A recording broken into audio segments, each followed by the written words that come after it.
الحمد لله نحمده ونستعينه ونستغفره ونؤمن به ونتوكل عليه ونعوذ بالله من شرور أنفسنا ومن سيئات أعمالنا من يهده الله فلا مضل له ومن يضلله فلا هادي له ونشهد أن لا إله إلا الله وحده لا شريك له ونشهد أن سيدنا ومولانا محمدا عبده ورسوله صلی اللہ تعالی علیہ وعلى آلہ واصحابہ واتباعہ وازواجہ وذریاتہ واہل بیتہ واہل طاعتہ اجمعین اما بعد قال النبی صلی اللہ تعالی علیہ وسلم العین تدمع والقلب يحزن ولكننا نقول ما يرضى به ربنا تبارک وتعالی او كما قال صلی اللہ علیہ وسلم رواہ البخاری۔ میں نے یہ حدیث کا جو ٹکڑا پڑھا ہے، اس حدیث سے مجھے کچھ اہم باتوں کی طرف اشارہ کرنا ہے، اس لیے میں پہلے اس حدیث کا شان ورود پیش کروں۔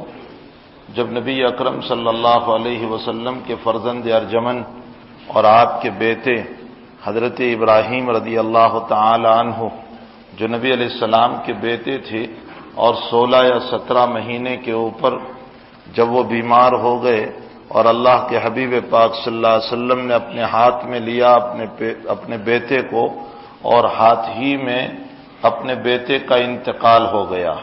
خود نبی علیہ السلام کے ہاتھ میں اپنا بیٹا تھا اور انتقال ہو گیا۔ دنیا جانتی ہے کہ جس اولاد پر انسان کو ناز ہوتا ہے اور یہ سوچتا ہے کہ میرے بڑھاپے کا سہارا ہے، میری بڑھاپے کی لکڑی ہے، میں اس سے مدد حاصل کروں گا اور یہ میرے بڑھاپے میں میری خدمت کرے گا، وہی بیٹا ایک چھوٹی سی عمر کے اندر جب اپنے باپ کے ہاتھوں میں جان دے رہا ہو تو اس وقت باپ پر کیا گزرتی ہے، یہ دنیا جانتی ہے۔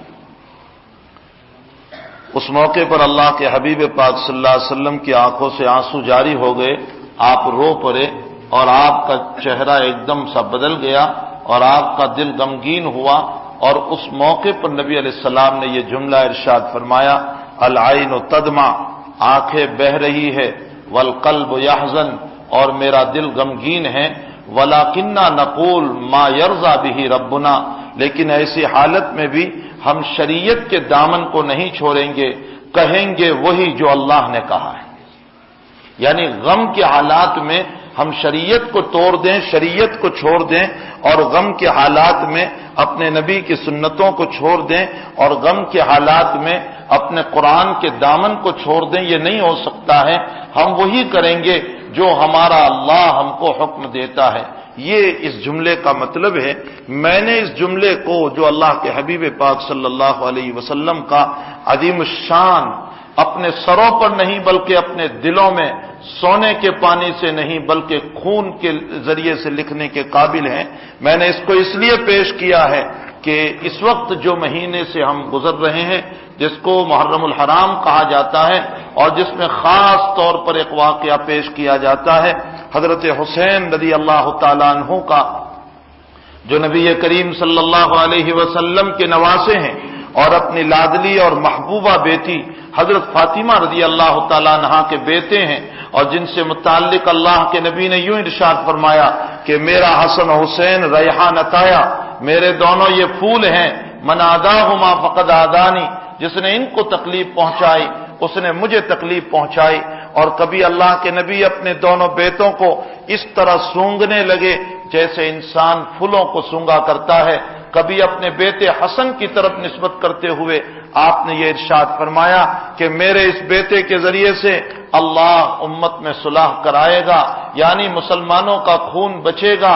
اور کبھی نبی کریم صلی اللہ علیہ وسلم نے اپنے ان دونوں بیٹوں کے سلسلے میں ارشاد فرمایا کہ جو ان کو تکلیف پہنچائے گا وہ مجھے تکلیف پہنچائے گا۔ اور کبھی ان دونوں بیٹوں کے سلسلے میں نبی اکرم صلی اللہ علیہ وسلم نے اپنی دونوں ران پر بٹھا کر کے یوں فرمایا، اے اللہ میں ان دونوں سے محبت کرتا ہوں، جو ان سے محبت کرے تو ان سے محبت کر۔ یہ حضرات حسنین کے بارے میں۔ اور کبھی اللہ کے حبیب نے یوں فرمایا کہ یہ میرے دونوں بیٹے جنت میں جوانوں کے اللہ کی طرف سے سردار بنائے جائیں گے۔ یہ سارے مناقب، یہ سارے فضائل، یہ ساری روایات صحیح ترین روایات ہیں جو اللہ کے حبیب نے اپنے دونوں نواسے حضرت حسن و حسین رضی اللہ تعالیٰ عنہما کے سلسلے میں بیان فرمائی ہے۔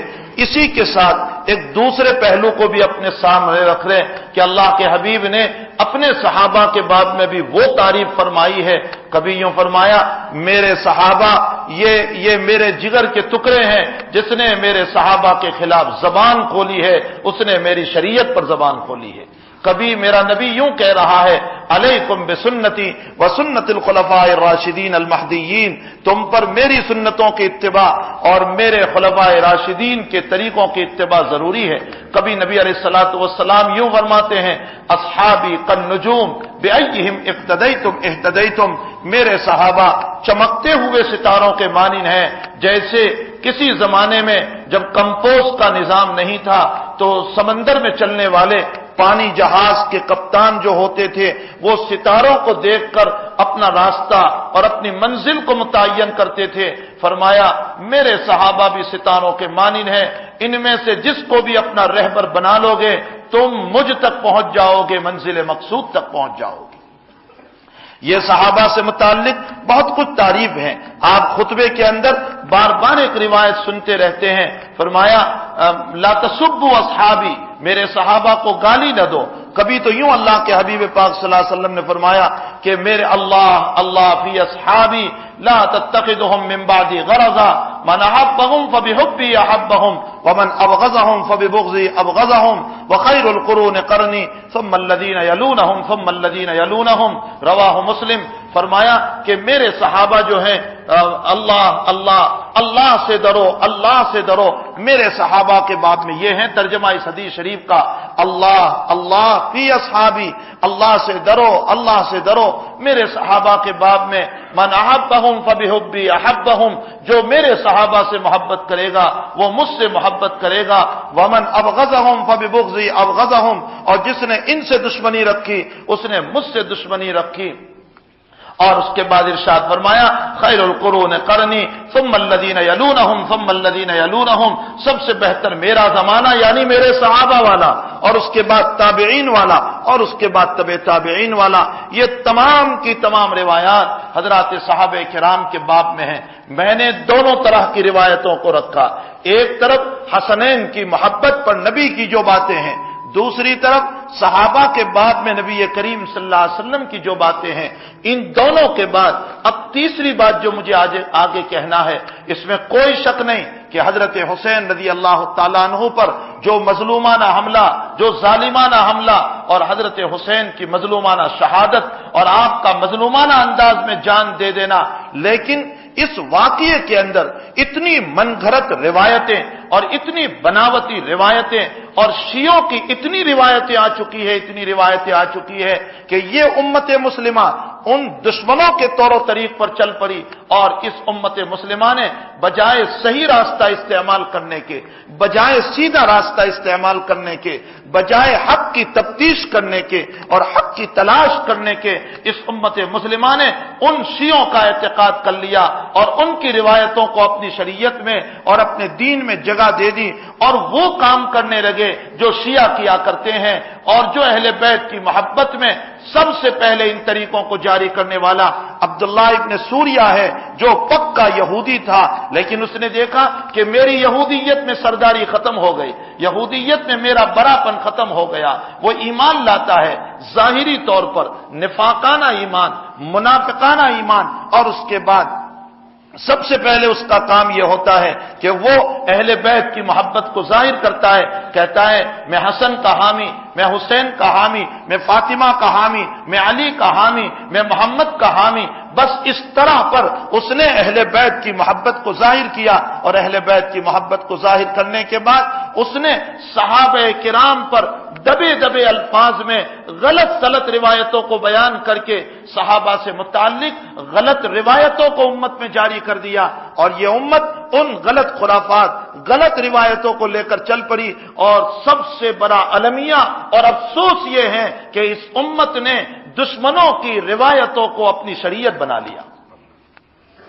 رونا اس پر ہے کہ اس امت نے دشمنوں کی باتوں کو اور دشمنوں کی بنائی ہوئی باتوں کو اپنی شریعت بنا لیا اور شریعت کو بنا کر کے اس کے اوپر چلنے لگے اور یہ سوچ لیا کہ سب کچھ اسی شریعت کا نام ہے اور یہی روایتیں ہیں. وقت نہیں ہے، یہ بہت مختصر جمعہ کا وقت ہے، ورنہ میں ان ساری روایتوں کی پول کھولتا جو حضرت حسین رضی اللہ تعالیٰ عنہ کے سلسلے میں من گھڑت روایتیں بیان کی گئی. میں بطور مثال، بطور اگزامپل، بطور نمونہ کے آپ کے سامنے 2-4 روایتیں رکھوں جس سے آپ کو پتہ چلے گا کہ اس واقعے کے اندر کتنا جھوٹ، کتنا پروپیگنڈا، کتنی باتوں کو ملایا گیا ہے. سب سے پہلے میں آپ کے سامنے ایک روایت پیش کروں، اور افسوس اس بات کا ہے کہ غیر تو غیر، شیعہ تو شیعہ، لیکن ہمارے اہل سنت والجماعت کے مورخین، تاریخ کے لکھنے والے، اتہاس کے لکھنے والے، امت نے جن پر اعتماد کیا، علامہ ابن جریر طبری، ابن اسیر جزری، ابن خلدون، یہ وہ بڑے بڑے مورخین ہیں اسلام کی تاریخ کے لکھنے والے کہ وہ بھی اس پروپیگنڈے کے نظر ہو گئے اور شیعوں کی روایتوں کو اپنی کتاب میں جگہ دے دی. امت کی گمراہی کی بنیاد، امت کی گمراہی کی بنیاد یہی ہمارے مورخین ہیں، جن مورخین کی من گھڑت روایتوں کی بنیاد پر اور ان روایتوں کو نقل کرنے کی بنیاد پر یہ امت غلط دھارے میں بہ گئی، غلط راستے پر چل پڑی، بدعت کو شریعت سمجھ لیا، ضلالت کو ہدایت سمجھ لیا، کفر کو ایمان سمجھ لیا، اور یہ امت مسلمہ غلط طریقوں کو لے کر غلط راستے کی طرف بہ کر اپنے منمانی طریقوں کو شریعت بنانے لگی. میں ایک روایت آپ کے سامنے پیش کروں.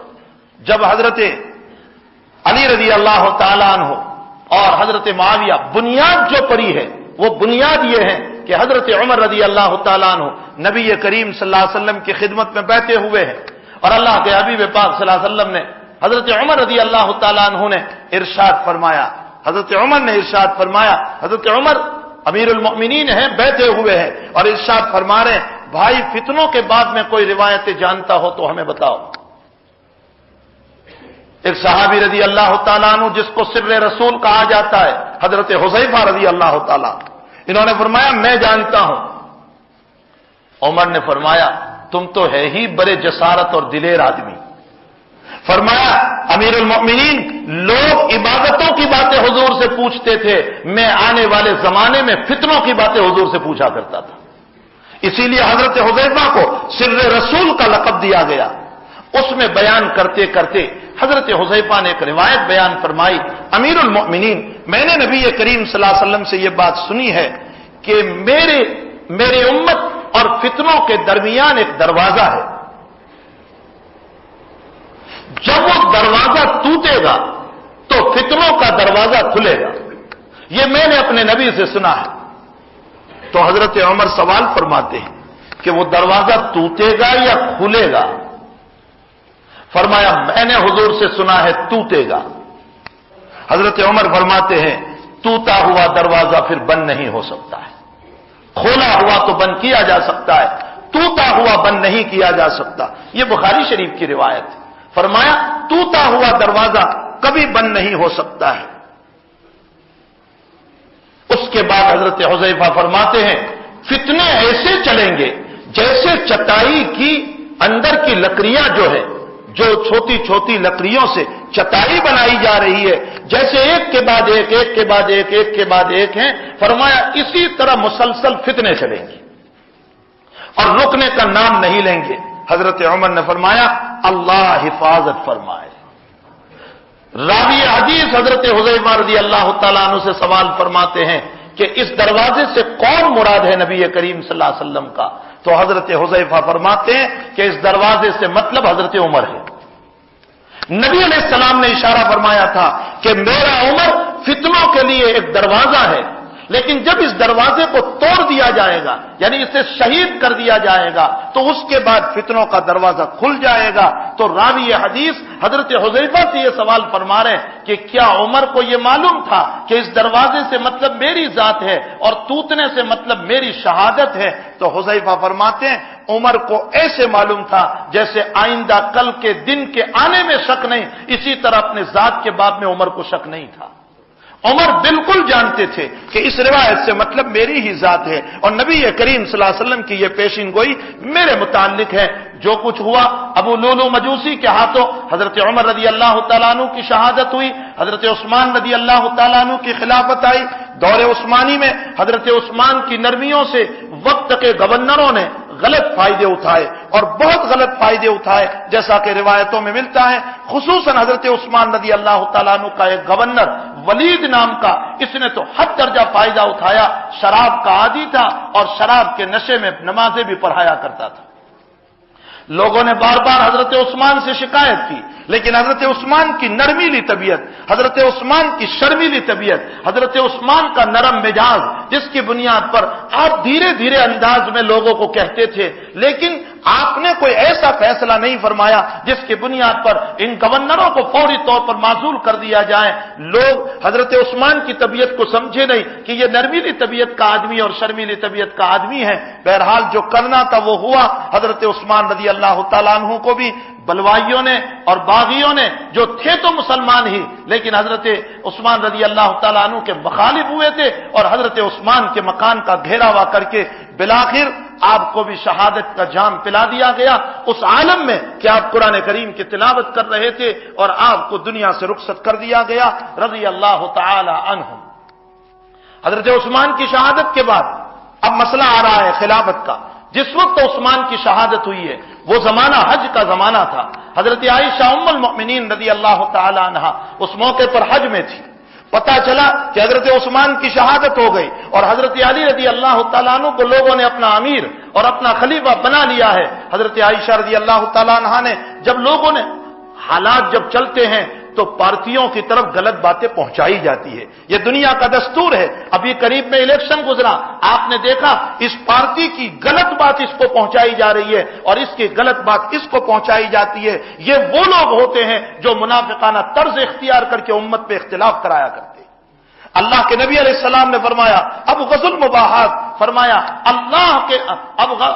اللہ کے نزدیک وہ آدمی بدترین آدمی ہے جو امت کے اندر تفریقہ پیدا کرتا ہے، اختلاف پیدا کرتا ہے اور بلا وجہ یہاں کی باتوں کو وہاں اور وہاں کی باتوں کو یہاں لا کر امت کے درمیان توڑ پیدا کرتا ہے۔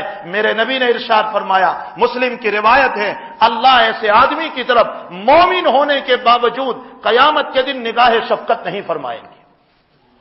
بہت بڑی وعید ہے اس سلسلے میں جو امت کے درمیان پارٹی بندیاں کیا کرتا ہے، امت کے درمیان اختلاف کروایا کرتا ہے، یہ منافق ہے امت کا، یہ فتین ہے امت کا جو امت کے درمیان اختلاف کرتا ہے۔ میرا نبی جوڑ کے لیے آیا ہے، توڑ کے لیے نہیں آیا، اس نے اتفاق کرایا ہے، امت کے درمیان تفرقہ نہیں کرایا۔ بہرحال حضور پاک صلی اللہ تعالی علیہ وسلم کی پیشین گوئیوں کے مطابق حضرت عثمان کی شہادت ہوئی، علی نے باغ دور سنبھالی، حضرت عائشہ رضی اللہ تعالیٰ عنہ حج میں کسی نے غلط اطلاع پہنچائی کہ حضرت علی تو یوں کہتے ہیں مجھے عثمان کے خون سے کیا لینا دینا، سراسر غلط بات۔ جو علی حضرت عثمان کے محافظ تھے، جنہوں نے اپنے بیٹے حسن و حسین کو حضرت عثمان کے گھر کے دربان بنائے تھے اور یہ کہا تھا کہ اگر عثمان کی جان گئی تو اے میرے بیٹوں میں تمہیں معاف نہیں کروں گا، جو اتنا حضرت عثمان کا حامی ہو کیا وہ بھلا حضرت عثمان کی شہادت پر خوش ہو سکتا ہے؟ لیکن تاریخ ایک غلط موڑ لے رہی ہے اور شیعوں کی روایتوں کو اہل سنت والجماعت کے مورخوں نے بھی اپنی کتاب میں بہت کچھ جگہ دے دی۔ حضرت عائشہ کو جب یہ پتا چلا تو حضرت عائشہ نے بصرہ کا رخ کیا اور بصرہ میں جا کر اپنی ایک جماعت، اپنی ایک فوج تیار کی اور فرمایا کہ ہم پہلے عثمان کے خون کا بدلہ لیں گے، پھر علی کی خلافت کو مانیں گے۔ میں نے اسی لیے بتایا واقعہ بہت طویل ہے، اس مختصر وقت میں میں ان چیزوں کو پورے طور پر نہیں نقل کر سکتا ہوں، مجھے صرف خاص طور پر جو ایک بات بتانا ہے اس کے لیے میں ایک تمہید قائم کر رہا ہوں۔ حضرت عائشہ رضی اللہ تعالیٰ عنہ لشکر لے کر کے آ گئے، ادھر حضرت علی نے سمجھانے کی بڑی تدبیریں کی، لیکن حضرت عائشہ رضی اللہ تعالیٰ سمجھ بھی گئی، مصالحت بالکل قریب تھی کہ اب مصالحت ہو جاتی، لیکن جو لوگ یہ نہیں چاہتے تھے کہ مصالحت ہو انہوں نے راتوں رات حضرت علی کی جماعت پر پتھراؤ کیا، اور علی کی جماعت میں جو لوگ نہیں چاہتے تھے انہوں نے عائشہ کی جماعت پر پتھراؤ کیا۔ نتیجہ یہ ہوا کہ حضرت عائشہ یہ سمجھی کہ علی پتھراؤ کرا رہے ہیں اور علی یہ سمجھے کہ ام المؤمنین حضرت عائشہ پتھراؤ کرا رہی ہے۔ دشمنوں نے ان دونوں بزرگوں کو ملنے نہیں دیا، بالآخر جنگ جمل کا وجود ہوا۔ اور اسی کے ساتھ ایک جنگ صفین بھی سامنے آ رہی ہے، جو حضرت معاویہ رضی اللہ تعالیٰ عنہ اور حضرت علی رضی اللہ تعالیٰ عنہ کے درمیان ایک بہت بڑا مسئلہ ہوا، بالآخر اس میں مصالحت ہو رہی ہے، اور مصالحت میں یہ بات طے ہوئی کہ ایک طرف حضرت ابو موسیٰ اشعری رضی اللہ تعالیٰ عنہ حضرت علی رضی اللہ تعالیٰ عنہ کی طرف سے، اور دوسری طرف حضرت معاویہ رضی اللہ تعالیٰ عنہ کی طرف سے عمرو بن العاص رضی اللہ تعالیٰ عنہ کو حکم بنایا گیا، اور یہ کہا گیا یہ دونوں جو فیصلہ کریں گے اس کے اوپر ہم راضی ہو جائیں گے۔ بالآخر حضرت عمرو بن العاص چونکہ بڑے سیاسی آدمی تھے، آپ کا پہلو غالب رہا، اور آپ نے فیصلہ یہ کیا کہ ہم حضرت امیر معاویہ کو حاکم بنا رہے ہیں۔ حضرت امیر معاویہ کی حکومت کا اعلان ہوا، حضرت علی رضی اللہ تعالیٰ عنہ اور آپ کے ماننے والے اہل مدینہ کو دل شکنی ہوئی۔ حضرت علی ان دنوں میں کوفہ تشریف لے گئے، چونکہ کوفہ میں حامی تھے، آپ کے چاہنے والے تھے، اس لیے حضرت علی رضی اللہ تعالیٰ عنہ کوفہ تشریف لے گئے۔ وہاں پہنچنے کے بعد اب آئیے من گھڑت اور موضوع روایت، فرمایا علی نے جب فجر کی نماز پڑھائی تو فجر کی نماز میں قنوت نازلہ پڑھی، اور اس قنوت نازلہ میں یوں پڑھا اللہم لعن علی معاویہ وعلی ابی سفیان، اے اللہ تو لعنت اتار معاویہ پر، ابو سفیان پر، اور حبیب ابن عمرہ پر، اور ابو عمرہ پر۔ یہ تمام کے تمام بڑے بڑے ہیں، اور نسبت کی جا رہی ہے علی کی طرف کہ حضرت علی فجر میں قنوت نازلہ پڑھ کے ان کے لیے بد دعا کرتے تھے۔ اتنے پر بس نہیں کیا راوی نے، آگے راوی یوں بیان کر رہا ہے کہ جب حضرت معاویہ کو پتا چلا اس بات کا کہ علی میرے اوپر فجر کی نماز میں لعن طعن کر رہا ہے اور ملامت کر رہا ہے اور میرے لیے بد دعا کر رہا ہے، تو حضرت معاویہ نے ادھر فجر کی نماز میں مسجد نبوی میں ملامت کرنا شروع کیا، لعنت کرنا شروع کیا، اور فجر کی نماز میں قنوت نازلہ میں یوں پڑھا اللہم لعن علی علی و حسن و حسین و فاطمہ و اہل بیت علی جمیع اہل بیت۔ معاویہ نے بد دعا کی، اے اللہ علی پر لعنت اتار، حسن پر اتار، حسین پر اتار، فاطمہ پر اتار، تمام اہل بیت پر اتار۔ آپ سمجھئے اس روایت کو، اہل بیت میں تو نبی کریم صلی اللہ علیہ وسلم بھی ہے۔ کیا معاویہ یہ بد دعا کر سکتے ہیں؟ کیا معاویہ اس بات کو سمجھ سکتے ہیں؟ کیا معاویہ صحابہ کے خلاف یہ لفظ بول سکتے ہیں؟ یہ وہ من گھڑت روایت ہے جو علی کی طرف بھی غلط نسبت ہو رہی ہے اور معاویہ کی طرف بھی غلط نسبت ہو رہی ہے۔ یہ امت سمجھتی نہیں، یہ امت سمجھتی نہیں، تاریخ کے بل بوتے پر دوڑ رہی ہے۔ حقیقت حال یہ ہے کہ اہل بیت کے نشے میں صحابہ سے دشمنیاں پیدا کرائی جا رہی ہے تاکہ علی کی دشمنی دلوں میں آ جائے، معاویہ کی دشمنی دلوں میں آ جائے۔ یہ ایک من گھڑت روایت ہے، ایسی تو بہت تیری روایتیں ملے گی من گھڑت۔ میں ایک دوسری روایت پیش کروں، حضرت مغیرہ ابن شعبہ رضی اللہ تعالیٰ عنہ کے سلسلے میں شیعوں میں سے کتنے ہی لوگوں نے یوں کہا کہ فتنے کی بنیاد اور حضرت حسین کی شہادت کا مین ہیرو یہ مغیرہ ابن شعبہ ہے۔ مغیرہ ابن شعبہ کون ہے وہ پہلے سمجھو تو آپ کو پتا چلے گا کہ یہ کتنی غلط روایت ہے۔ مغیرہ ابن شعبہ وہ ہے جو نبی کریم صلی اللہ علیہ وسلم کے ساتھ صلح حدیبیہ میں شریک ہے۔ سن ہجری 6 میں صلح حدیبیہ ہوا، مغیرہ اس میں شریک ہے۔ اور حدیبیہ والوں سے متعلق قرآن نے کیا کہا؟ لقد رضی اللہ عن المؤمنین اذ یبایعونک تحت الشجرہ فعلم ما فی قلوبہم فانزل السکینۃ علیہم واثابہم فتحا قریبا۔ اللہ کہہ رہا ہے صلح حدیبیہ کے موقع پر میرے جتنے صحابہ نے میرے نبی کے ہاتھ پر بیعت کی، اللہ کہتا ہے میں سب سے راضی ہو گیا۔ مغیرہ ان میں سے، اس پر بس نہیں، مغیرہ ابن شعبہ تو وہ شخصیت ہے کہ حضور پاک صلی اللہ علیہ وسلم کے پاس پہرا دینے کے لیے مغیرہ کھڑے تھے، اپنا کھوٹ پہنا ہوا ہے۔ عروہ ابن مسعود ثقفی اہل مکہ کی طرف سے صلح کی پیشکش لے کر کچھ باتیں کرنے کے لیے حضور کے پاس جب پہنچا ہے تو بات کرتے کرتے عروہ ابن مسعود ثقفی اپنا ہاتھ لمبا کر کے حضور کی داڑھی کے پاس لے جاتے۔ مغیرہ ابن شعبہ وہیں کھڑے تھے سیکورٹی کے طور پر اور چہرہ نظر نہیں آ رہا تھا۔ مغیرہ ابن شعبہ نے کہا ہاتھ ہٹا اپنا میرے نبی کی داڑھی سے، آئندہ تیرے کفر والا ہاتھ میرے نبی کی داڑھی کو لگا تو اب تیرا ہاتھ میں نہیں رہنے دوں گا۔ مغیرہ ابن شعبہ کہہ رہے ہیں صلح حدیبیہ کے موقع پر چہرہ نظر نہیں آ رہا ہے۔ بخاری کی یہ روایت ہے، من گھڑت روایت نہیں ہے۔ تو عروہ پوچھنے لگا نبی کریم صلی اللہ علیہ وسلم سے، یا محمد من هذا الرجل، یہ کون آدمی ہے جو اس طرح کی باتیں کر رہا ہے؟ حضرت صلی اللہ علیہ وسلم نے فرمایا تمہارا حقیقی بھتیجا مغیرہ ابن شعبہ ہے۔ آپ اندازہ لگائیں کہ جس نبی علیہ السلام سے کتنی محبت تھی کہ اپنے چچا کو بھی ایک طرف بالائے طاق رکھا۔ اس سے آگے سنیں، اس بھتیجا اور چچا میں کوئی دشمنی نہیں تھی۔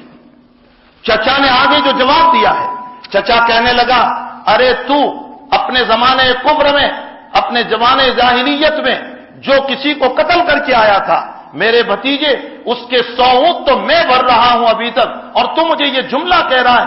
مغیرہ نے فرمایا میرے ذات اقدس صلی اللہ علیہ وسلم کے مقابلے میں کسی کو برداشت نہیں کروں گا۔ ایک طرف مغیرہ کے اس مقام کو لے لیں، اس سے بڑھ کر غزوہ تبوک کے موقع پر یہی مغیرہ ابن شعبہ رضی اللہ تعالیٰ عنہ حضور پاک صلی اللہ تعالیٰ علیہ وسلم کے ساتھ ہے۔ سن ہجری 9 کے اندر طائف جب فتح ہوا، سن 8 کے اندر طائف جب فتح ہوا ہے، تو اس موقع پر اللہ کے حبیب نے فرمایا طائف میں ایک بت ہے جس کو لات کہا جاتا ہے، کون ہے جو اس کو ختم کر کے مجھے اطمینان پہنچائے؟ مغیرہ نے فرمایا اللہ کے حبیب میری بستی ہے طائف، میں جاؤں گا اور آپ کے دل کو سکون پہنچاؤں گا۔ ان سارے واقعات سے میں یہ بتا رہا ہوں کہ مغیرہ ابن شعبہ رضی اللہ تعالیٰ عنہ کا مقام کتنا اونچا تھا۔ صدیق اکبر کے دور میں حضرت صدیق کو آپ پر بڑا اطمینان، حضرت عمر کا دور آیا، حضرت عمر نے پہلے آپ کو بصرہ کا گورنر بنایا، اور بصرہ کا گورنر بنانے کے بعد ایک بہت بڑا الزام آپ پر لگا، اور جب اس الزام سے بری ثابت ہوئے حضرت مغیرہ ابن شعبہ، بخاری کی روایت ہے، حضرت عمر نے فرمایا اللہ اکبر، میں اپنے صحابی کے باب میں کوئی بری بات سننا نہیں چاہتا تھا۔ عمر ان کی صحابیت کی گواہی دے رہے ہیں۔ اس سے آگے کوفہ کا حال کچھ عجیب تھا، ان کوفہ میں کوئی گورنر چلتا ہی نہیں تھا۔ پہلے حضرت عمار کو رکھا، حضرت عمار کو 2 مہینے میں کوفہ والوں نے شکایت کر کے نکال دیا۔ اس کے بعد حضرت عمر رضی اللہ تعالیٰ عنہ نے اور ایک صحابی کو رکھا، ان لوگوں نے ان کو بھی نکال دیا۔ حضرت عمر بہت متفکرانہ انداز میں مسجد نبوی میں سوئے ہوئے تھے اور بہت ہی پریشان تھے۔ مغیرہ ابن شعبہ مسجد میں پہنچے، یہ اللہ ہی بھیج رہا ہے۔ حضرت عمر کی حالت دیکھ کر مغیرہ نے فرمایا امیر المؤمنین بہت پریشان نظر آتے ہیں، کیا بات ہے؟ فرمایا کوفہ سے متعلق میں بہت پریشان ہوں، اس لیے کہ وہ کسی کو وہاں ٹکنے ہی نہیں دیتے، کسی کو رہنے ہی نہیں دیتے، اور ہر امیر سے متعلق شکایت کر کے ان کو نکالنے کی کوشش کر رہے ہیں۔ اب میں سوچ رہا ہوں کہ میں کس کو وہاں بھیجوں۔ میرے دل میں یہ بات آ رہی ہے، عمر فرما رہے میرے دل میں یہ بات آ رہی ہے میں کسی دیندار کو بھیجوں، لیکن میرا دماغ پھر یہ کہہ رہا ہے کہ دینداری ہوگی اور انتظام نہیں ہوگا تو نری دینداری سے وہاں چل نہیں پائیں گی، اور اگر انتظام کو بہت اچھا جانتے ہیں لیکن دینداری بالکل نہیں ہے تو بھی مسئلہ حل نہیں ہو سکتا ہے۔ دونوں چیزوں کی ضرورت ہے، انتظام کی بھی صلاحیت ہو اور دینداری کی بھی صلاحیت، دونوں چیزوں کی صلاحیت۔ حضرت مغیرہ ابن شعبہ ایک عقل مندانہ جواب دے رہے ہیں اور یہ فرمایا حضرت نرے دیندار کو اگر آپ بھیجو گے تو اس کی دینداری اس کی ذات کو تو فائدہ دے گی لیکن آپ کی خلافت کو نقصان پہنچائے گا، اس لیے کہ جب اس میں صلاحیت نہیں ہوگی وہ ملک کو سنبھال نہیں پائے گا، لامحالہ سارا مسئلہ آپ ہی پر آئے گا۔ اور فرمایا نرا انتظام کی صلاحیت تو اس میں ہوگی اور اگر دینداری نہیں ہوگی تو اس صورت میں بھی مسئلہ خطرے میں ہوگا۔ میری رائے یہ ہے حضرت امیر المؤمنین کہ آپ بقدر ضرورت جس میں دینداری ہو، البتہ انتظام کا مسئلہ زیادہ ہو، آپ اس کو اس کا امیر بنا دیجئے۔ تو حضرت مغیرہ ابن شعبہ کو حضرت عمر نے فرمایا تیری فراست یہ بتا رہی ہے کہ مجھے تجھی کو وہاں کا گورنر بنانا چاہیے۔ مغیرہ ابن شعبہ رضی اللہ تعالیٰ عنہ کو کوفہ کا گورنر بنا دیا گیا۔ اب آگے چل کر کے حضرت علی رضی اللہ تعالیٰ عنہ کا جس دن انتقال ہو رہا ہے ایک دوسری من گھڑت روایت لیجئے۔ یہ سارے مناقب، یہ سارے فضائل مغیرہ ابن شعبہ کے آپ نے سنے، اس سے آگے اب روایت لیجئے فرماتے جس دن علی کا انتقال ہوا تو مغیرہ ابن شعبہ کو خطرہ ہوا کہ کہیں یہ حکومت کوئی اور نہ لے لے، اس لیے مغیرہ ابن شعبہ جلدی جلدی اپنے قافلے کو لے کر حضرت معاویہ کی طرف سے کوئی خط نہیں تھا لیکن بناوٹی خط لے کر کے کہ مجھے امیر المؤمنین بنایا ہے، حج میں پہنچ گئے اور 9 تاریخ کے بجائے یوم العرفہ 8 کو کر دیا اور 10 تاریخ کے یوم الحج کے بجائے یوم العید کے بجائے 9 تاریخ کو حج کر دیا اور مغیرہ نے پوری امت کو غلط حج کرایا۔ یہ طبری نے نقل کیا، ابن جریر طبری ایسا محقق مورخ ہے اور وہ اس روایت کو نقل کر رہا ہے، ارے مغیرہ اتنے شعبہ اندھے تھے، کیا اتنے سارے امتی اور پھر اس میں اتنے سارے صحابہ وہ سب کے سب ناواقف تھے کہ سب کا حج غلط ہو جائے؟ حقیقت حال یہ ہے کہ اسی طرح کی ساری روایتیں من گھڑت کہانیاں وہ ساری کی ساری اس شریعت کے اندر شیعوں نے ڈال دی اور امت مسلمہ جو ہے وہ بغیر سمجھے اور سوچے ان روایتوں پر عمل کرنے لگی اور نتیجہ یہ نکلا کہ ادھر اہل بیت کی حمایت میں حضرت حسین رضی اللہ تعالیٰ عنہ کی محبت میں وہ کلمات بولنے لگی کہ آج ابھی کتاب چھپ کر کے آئی ہے اور ہمارا اہل سنت والجماعت کا ایک عالم یہ لکھ رہا ہے کہ مغیرہ ابن شعبہ کافر تھا۔ الیاذ باللہ ثم الیاذ باللہ، یہ تمام تر باتیں یہ تاریخ کی غلط باتیں ہیں جو امت کے اندر چل پڑی ہے۔ حقیقت حال یہ ہے کہ حضرت حسین رضی اللہ تعالیٰ عنہ کا جو واقعہ پیش آیا ہے یقیناً یہ ہمارے لیے بہت تکلیف دہ، ہمارے لیے بہت ایذا پہنچانے والا، لیکن اس کے لیے من گھڑت روایتوں کو بیان کر کے صحابہ کو لان تان کرنا، صحابہ کو ملامت کرنا اور صحابہ سے متعلق غلط سلط باتیں بولنا اس کی قطعاً اجازت نہیں ہو سکتی ہے۔ حضرت حسین رضی اللہ تعالیٰ عنہ اس سے پہلے کہ ادھر حضرت علی رضی اللہ تعالیٰ عنہ کا انتقال ہو رہا ہے اور انتقال کے بعد حضرت معاویہ رضی اللہ تعالیٰ عنہ کی پوری حکومت ہے اور معاویہ ہی کے دور میں یزید کی بیعت کا سلسلہ سامنے آیا تھا۔ اس میں بھی ایک موضوع روایت من گھڑت روایت دیکھ لیجئے، ابن اسیر جزری البدایہ والنہایہ میں روایت نقل کرتے ہیں، کہتے ہیں مغیرہ ابن شعبہ نے دیکھا کہ اگر حسن یا حسین کے پاس حکومت چلی گئی تو میرا عہدہ چلا جائے گا۔ اللہ اکبر، وہ صحابہ رسول ہو کر کبھی یہ سوچ سکتے تھے؟ فرمایا اس لیے وہ یزید کے پاس گیا، مغیرہ گیا کا لفظ ہے، یزید کے پاس گیا اور یہ کہا کہ سارے صحابہ چلے گئے، یہ تو صحابہ کی اولاد ہیں اور ان تمام اولادوں میں تجھے سب سے زیادہ صلاحیت ہے یزید، اس لیے تجھے ہی امیر بننا چاہیے۔ تو یزید نے پوچھا کہ آپ کی رائے ہے یا حکم ہے؟ کہا میرا حکم ہے۔ مغیرہ بن شعبہ کہہ رہے میرا حکم ہے، اپنے ابا سے جا کر ملو۔ حضرت معاویہ سے ملے اور یزید نے ساری بات رکھی معاویہ رضی اللہ تعالیٰ عنہ کے سامنے۔ تو معاویہ نے مغیرہ کو بلایا اور یہ کہا کہ یزید کیا کہہ رہا ہے؟ تو مغیرہ نے کہا کہ صحیح بات ہے امیر المؤمنین، آپ یزید کو اپنی حیاتی میں اپنا نائب بنا لیجئے اور اس کے لیے بیعت لے لیجئے۔ معاویہ فرماتے ہیں کہ کیا ہموار ہے میدان؟ تو مغیرہ نے جواب دیا کوفہ کو میں سنبھال لوں گا، بصرہ کو جو وہاں کے گورنر ہے وہ سنبھال لیں گے اور باقی مدینہ تو آپ کے ساتھ ہیں، آپ کو فکر کی کوئی ضرورت نہیں ہے۔ تو معاویہ نے فرمایا ٹھیک ہے میں یزید کے لیے بیعت لے لیتا ہوں۔ یہ ساری بات طے کر کے مغیرہ وہاں سے نکلے ہیں اور کوفے میں جا کر یوں بیان دے رہے ہیں، یہ موضوع روایت، مغیرہ ابن شعبہ کوفے میں جا کر یوں بیان دے رہے ہیں میں نے امیر معاویہ کو فتنے کے اندر ڈال دیا اور ایسے فتنے میں ڈالا ہے کہ محمد کی امت قیامت تک نہیں نکل سکتی۔ کتنی غلط روایت ہے مغیرہ ابن شعبہ رضی اللہ تعالیٰ عنہ کے سلسلے میں، یہ ابن جریر طبری نقل کر رہا ہے، ابن اسیر جزری نقل کر رہا ہے اور ایسی معتمد کتابیں ہیں کہ جس کے اوپر امت اعتماد کر رہی ہے، ان مورخین نے ان روایتوں کو نقل کر دیا اور صحابہ کے اوپر ایک بڑے بڑے الزام آ گئے۔ واقعہ طویل ہے، اس داستان کو میں نے کہا میں مختصر طریق پر کرنا چاہوں تو بھی نہیں لے جا سکتا ہوں۔ بہرحال اس سلسلے میں ایک بات یہ بھی بیان کی جاتی ہے کہ حضرت حسین رضی اللہ تعالیٰ عنہ کے اوپر پانی بند کر دیا گیا تھا۔ میں آپ سے ایک سوال کرتا ہوں، روایات کی روشنی میں یہ پتہ چلتا ہے کہ جب حضرت حسین رضی اللہ تعالیٰ عنہ جا رہے تھے کوفہ کی طرف، یزید کے پاس جا رہے تھے اصلاً تو، اور کوفہ جو دعوت ملی تھی آپ کو اس دعوت کی طرف آپ تو روانہ ہو رہے تھے، لیکن راستے میں دیکھا کہ ابن زیاد کا لشکر آ گیا تو آپ نے کوفہ کی طرف جانے کے بجائے راستہ موڑ دیا اور آپ چلے گئے کربلا کی طرف۔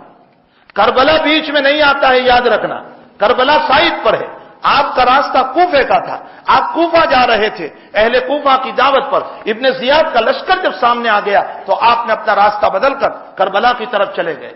روایتوں میں ملتا ہے کربلا وہ جگہ ہے جہاں بانس کے درخت تھے، جہاں گھاس پھوس تھا، جہاں نہر فرات بالکل قریب تھا، اور اتنا ہی نہیں پانی میں زمین بالکل اوپر تھا۔ ان تمام روایتوں کو سامنے رکھتے ہوئے کیا حضرت حسین رضی اللہ تعالیٰ عنہ پر اگر پانی بند کیا گیا ہو تو اس زمین میں پانی نہیں تھا؟ وہاں تو پانی بالکل اوپر تھا، آپ پانی کو نکال سکتے تھے۔ پھر آپ کے اتنے سارے رفقا جو جان دینے کے لیے آپ کے ساتھ تیار تھے، وہ کیا زمین کھود کر پانی نہیں نکال سکتے تھے؟ نہر فرات بالکل قریب تھا، کیا وہاں سے پانی نہیں لا سکتے تھے؟ یہ ایک موضوع اور من گھڑت روایت ہے جو شیعوں نے گھڑ کر امت میں غلط طریق جاری کر دیا کہ 10ویں محرم کو پانی پلاؤ اس لیے کہ حسین کو بغیر پانی کے مارا ہے۔ حقیقت حال یہ ہے، یہ عبداللہ ابن سوریہ کی روایت ایجاد کردہ ہے، اور کیوں ایجاد کی اس کی حقیقت بتاؤں۔ ادھر تو یوں کہا کہ حسین کو پیاسے مارا، اس لیے ہم ان کی روح کو تازہ کرنے کے لیے امت میں 10ویں محرم کو پانی پلائیں گے، اور دوسری طرف صحیح روایت میں میرا نبی یہ کہہ رہا ہے کہ 10ویں محرم کو روزہ رکھو، تو پانی پلانے والے نبی کی اتباع کر رہے ہیں یا نبی کی سنت سے بغاوت کر رہے ہیں؟ اتنا بڑا مسئلہ ہے، آپ دیکھیے 10ویں محرم کا روزہ کتنی بڑی چیز ہے، اتنی بڑی چیز ہے 10ویں محرم کا روزہ کہ رمضان کے روزوں سے پہلے 10ویں محرم کا روزہ فرض تھا۔ جب رمضان کا روزہ فرض ہوا تو حق تعالی شانہ نے 10ویں محرم کے روزے کو سنت قرار دے دیا اور رمضان کے روزوں کو فرض کر دیا۔ جو روزہ پہلے فرض تھا اور فرض سے نکل کر سنت میں آیا، اس کی کتنی بڑی اہمیت ہوگی۔ میرا نبی یہ کہہ رہا ہے کہ 10ویں محرم کو روزہ رکھو، بلکہ ساتھ ساتھ یہ بتایا 9 اور 10 رکھو یا 10 اور 11 رکھو، اس لیے کہ یہود صرف 10ویں تاریخ کا روزہ رکھتے تھے، تو فرمایا تم ان کی مخالفت کرو اور تم 9 اور 10 یا 10 اور 11 کا روزہ رکھو۔ آپ اندازہ لگائیں، نبی کریم صلی اللہ علیہ وسلم تو امت کو روزہ رکھنے کا حکم دے رہے ہیں، اور ہم یہ من گھڑت روایتوں کو سامنے رکھ کر امت کو پانی پلا کر نبی کی سنت سے محروم کر رہے ہیں۔ نبی کے شہدائی ہوئے یا نبی سے دشمنی کر رہے ہیں؟ تاریخ اپنے اندر بہت کچھ حقائق رکھتی ہے۔ حقیقت حال یہ ہے کہ حضرت حسین رضی اللہ تعالیٰ عنہ کے باب میں بہت ساری من گھڑت روایتیں امت میں آ گئی، جس کی بنیاد پر امت خرافات کی تحت چلی گئی۔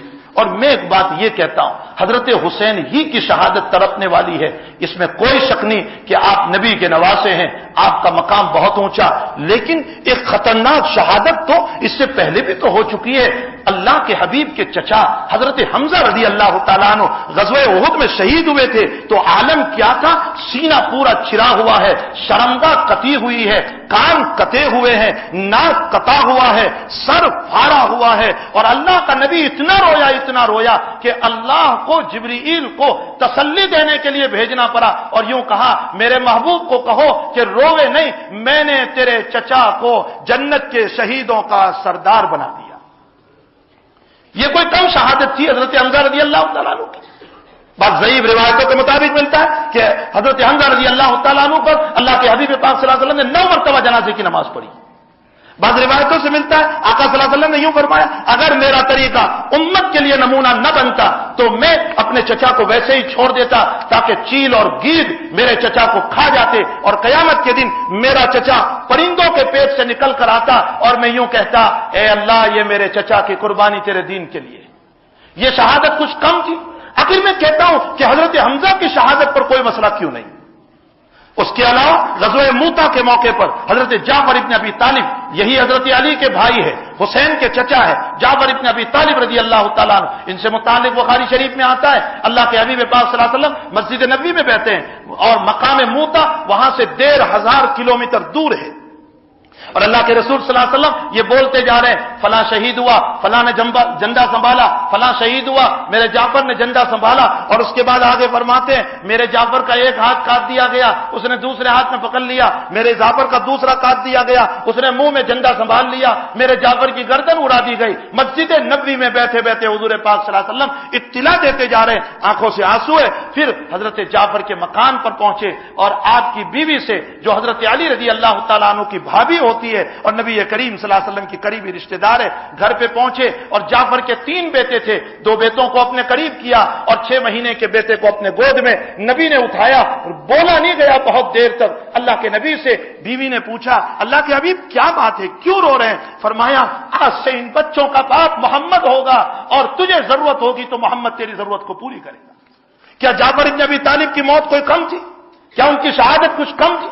حسین ہی پر یہ ماتم کیوں منایا جا رہا ہے؟ حقیقت حال یہ ہے کہ حضرت حسین رضی اللہ تعالیٰ عنہ کی شہادت بہت اعلیٰ شہادت, جنہوں نے دین کے لیے قربانی دی. حضرت جعفر کی شہادت بہت اونچی شہادت, دین کے لیے قربانی دی. حضرت حمزہ رضی اللہ تعالیٰ عنہ کی شہادت اور ان کے علاوہ بے شمار صحابہ کرام کی زندگیاں ہیں. میں نے بہت مختصر کر کے اس بات کو پیش کیا ہے. تاریخ نے غلط باتوں کو لے کر شیعوں کے طریقے کو اس امت مرحومہ میں, اس امت مسلمہ میں ڈال دیے اور یہ نادان امت بجائے اللہ کے نبی کی سنتوں کو اپنی زندگی میں اتارنے کے اس دن خرافات میں مبتلا ہو گئے, اس دن پانی پلانے میں مبتلا ہو گئے اور اس دن ناچنے گانے میں مبتلا ہو گئے. اور اس دن یہ امت کا حال یہ ہوا کہ اپنی فرض نمازوں کو چھوڑ کر ناچنے اور گانے کے اندر لگ گئی. بھلا میرے مرحوم باپ کا کوئی تعزیہ بناوے میں پسند نہیں کروں گا تو میرے نبی کے نواسے کو اس طرح پر رو پر ناچ کر بیان کیا جائے کہ اللہ کا نبی اس سے محبت کر لے گا. یہ دھوکہ ہے. امت مرحومہ کو غلط راستے پر ڈال دیا گیا. امت کا قصور نہیں ہے لیکن امت کو غلط راستے پر ڈالا گیا ہے اور امت ان کے طریقوں پر چل پڑی. حقیقت حال سمجھو. 10ویں محرم کو روزہ رکھنے کی کوشش کرو, اللہ کو راضی رکھنے کی کوشش کرو, وہ اعمال کرو کہ جو ہمارے اکابر نے اس دین کے لیے کیے تھے. ہم بھی ضرورت پڑنے پر اپنے دین کی اشاعت کے لیے ان تمام چیزوں کو کرنے کے لیے تیار ہیں. یہ جذبات ہمارے ہونے چاہیے. ایصال ثواب ہونا چاہیے, قرآن پڑھنا چاہیے, اس دن اللہ سے دعائیں کرنا چاہیے. اللہ اس امت کو صحیح سمجھ نصیب فرمائے. وآخر دعوانا الحمدللہ رب العالمین.